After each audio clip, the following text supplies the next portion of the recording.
Bonjour à toutes et à tous, voici les nouvelles collectées par Inna Verlinskaya et lues en français par Nathalie Honnet sur Belgaraï.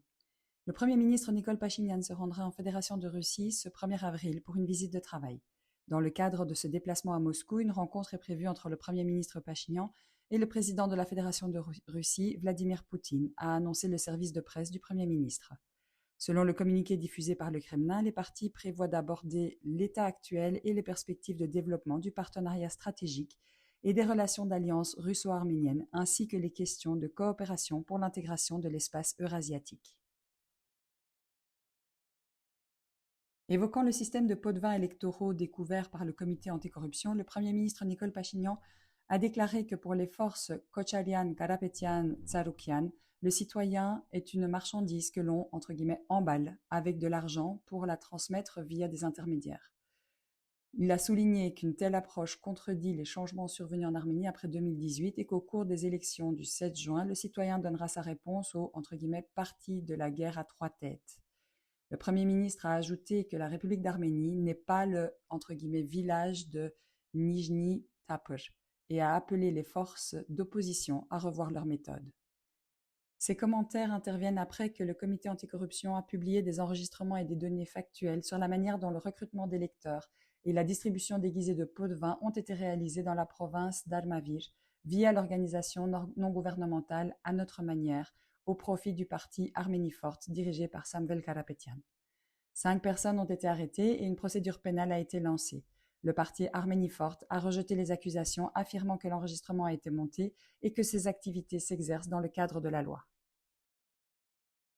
Le parti Arménie Forte participera aux élections législatives du 7 juin au sein d'une alliance comprenant également le parti Nouvelle Ère et le parti Arménien Uni.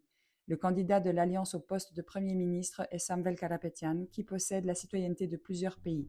En cas de victoire, l'alliance a l'intention de lever cette restriction par le biais de réformes constitutionnelles. L'objectif de l'alliance est d'apporter des changements qualitatifs sur la scène politique en combinant l'expérience de spécialistes de divers domaines. L'ambassadeur d'Iran en Arménie, Khalil Chirolami, s'est rendu ce week-end au poste frontière arméno-iranien, qualifiant la frontière entre les deux pays de « frontière de paix ».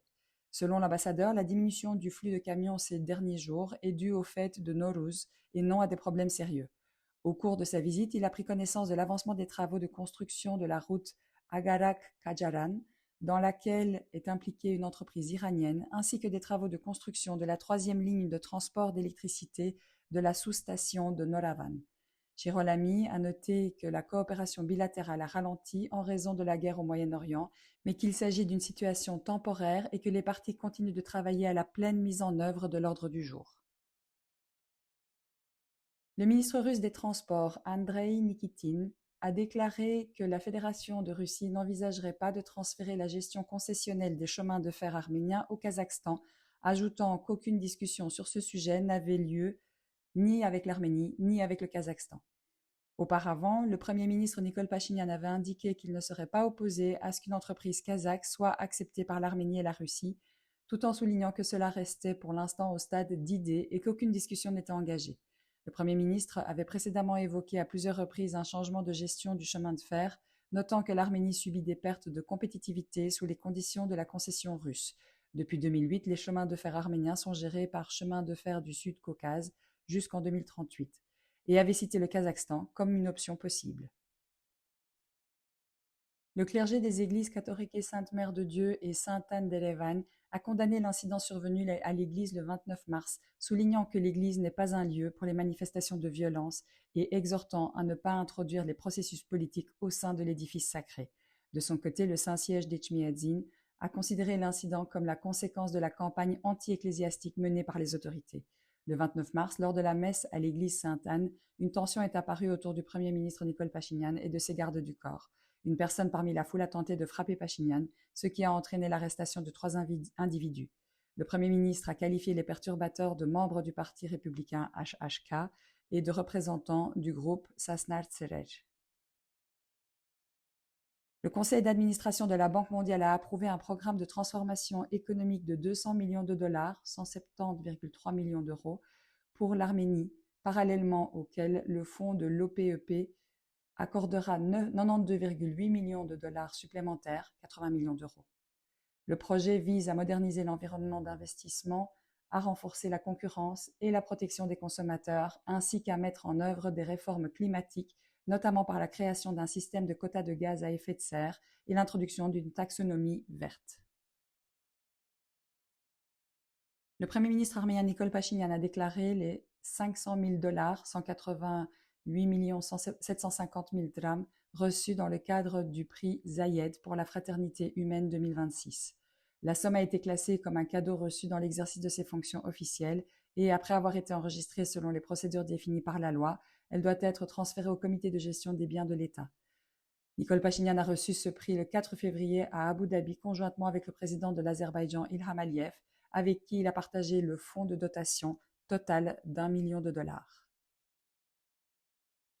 Le mouvement de supporters Premier Front Arménien (FAF) a de nouveau exigé la démission du président de la Fédération arménienne de football, Armen Melikbekian, affirmant que ces 7 années de gestion constituent un échec dans tous les aspects du football arménien.